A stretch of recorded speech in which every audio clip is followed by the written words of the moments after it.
ముందుగా ఇక్కడికి విచ్చేసిన ప్రతి జన సైనికులకి నా నమస్కారాలు తెలియజేస్తున్నాను. అలాగే వేదిక మీద ఉన్న పెద్దలకి, ఒక సామాన్యుడైన నాకు ఇలాంటి వేదిక మీద మాట్లాడడానికి అవకాశం కల్పించిన మా అన్నయ్య పవన్ కళ్యాణ్ గారికి నా ప్రత్యేక కృతజ్ఞతలు తెలియజేస్తున్నాను.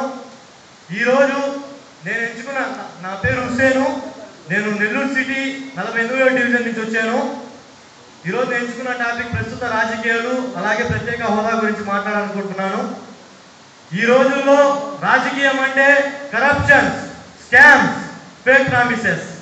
ఎందుకు రాజకీయాలు ఇలా భ్రష్టు పట్టిపోయాయి అంటే సమర్థులైన యువత అసమర్థులుగా మారి సమాజాన్ని గాలి వదిలేశారు. కాబట్టి ఈ రోజు రౌడీలు, గూండాలు, అవినీతి పరులు రాజ్యం వెళుతున్నారు. ఇంకెన్నాళ్ళు సమర్థులైన యువత చెవ ఉండి చెవలేని వారిలా ప్రవర్తించి బానిస బ్రతుకులకి అలవాటైపోయి ఈరోజు మనకెందుకులే అని సమాజాన్ని వదిలేశారు. కాబట్టి ఈ రోజు అధికారం అవినీతి పరుల చేతుల్లో ఆయుధమై సమాజాన్ని నాశనం చేస్తుంటే ఇంకెన్నాళ్ళు.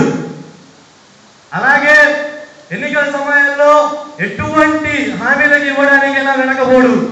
అదే ఒకసారి అధికారంలోకి వచ్చాక మీరు ఇచ్చిన హామీలు నెరవేర్చండి అయ్యా అంటే చేతులు ఎత్తేస్తారు.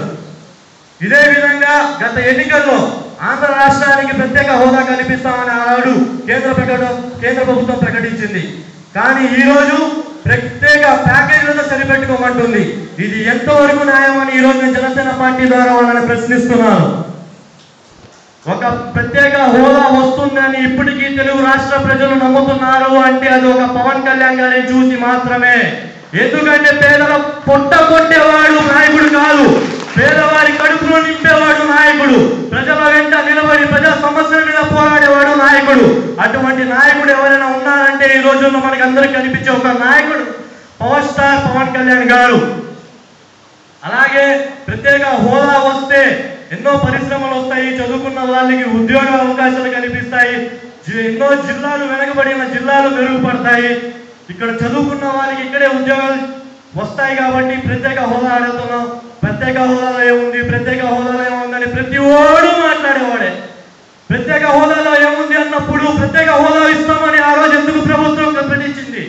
ఈ రోజు ఎందుకు ప్రత్యేక ప్యాకేజీలు సరిపెట్టుకోమంటుంది? ఈ రోజు ఆంధ్ర రాష్ట్రంలో చదువుకున్న విద్యార్థులు ఇక్కడ విద్యా అవకాశాలు లేక ఎంతో మంది నిరుద్యోగులుగా మారి దేశ విదేశాలకు వెళ్ళి అక్కడ వారి కారు డ్రైవర్లుగా కూలి పనులు చేసుకుంటూ బానిస బ్రతుకులు బతుకుతున్నారు. ఇంకెన్నాళ్ళు మన బ్రతుకులు ఇలాగా కుక్కల్లాగా, నక్కల్లాగా, గల్లీలో తిరిగే పందుల్లాగా, ముందు దగా, వెనక దగా, కుడి దగా, ఎడమ దగా, ఎటు చూసినా దగాలు, దౌర్జన్యాలు, దశాబ్దాల దౌర్జన్యాలు. ఇక చాలు, అలిసిపోయాం, విసుగొచ్చింది.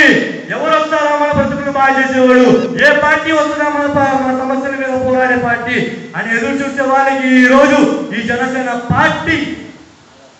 అదే విధంగా ఈరోజు ఎన్నో సమస్యలు ఉన్నాయి. కానీ అధికారంలో ఉన్న పార్టీ దగ్గరికి ఏ ఒక్క వ్యక్తి వెళ్ళడం లేదు. ఒక సమస్య వచ్చిందంటే ముందుగా అతని మెదడులో వచ్చే ఆలోచన జనసేన ఆఫీస్, అక్కడికి వెళ్తే వెంటనే పరిష్కారం అవుతున్నాయి. అదేవిధంగా ఈరోజు ఎంతోమంది చదువుకున్న విద్యార్థులైతే కానీ ఎంతోమంది అలాగే పుట్టామా, పెరిగామా, పోయామా అన్నట్టు కాకుండా చేతనైనా సహాయం చేసి ఇంకో నలుగురికి ఆదర్శంగా నిలవాలన్నది నా ఆశ. తాళంతో పాటు తాళం చెవి కూడా తయారు చేయబడుతుంది. ఒకటి లేనిదే ఇంకోటి ఉండదు. అలాగే పరిష్కారం లేకుండా సమస్య కూడా రాదు. అలాంటి సమస్యలకు పరిష్కారమే ఈ రోజు మన జనసేన పార్టీ. ఒకప్పుడు నేను ప్రజా సమస్యలకి చాలా దూరం, అసలే అవినీతి రాజకీయాలు, చేతిలో అధికారం లేదు, ఎటు చూసినా దోపిడీలు, దౌర్జన్యాలు. కానీ ఇప్పుడు నేను ఈ జనసేన పార్టీతో కలిసి ప్రజా సమస్యల మీద పోరాటం చేయడానికి సిద్ధంగా ఉన్నానని ఈ సందర్భంగా తెలియజేస్తున్నాను. నేనే కాదు, మీరు కూడా రండి. సమాజమే లక్ష్యంగా ముందుకు వస్తున్న జనసేన పార్టీతో కలిసి అడుగు వేద్దాం. కొత్త రాజకీయానికి నాంది పలికి నవ సమాజాన్ని నిర్మిద్దాం.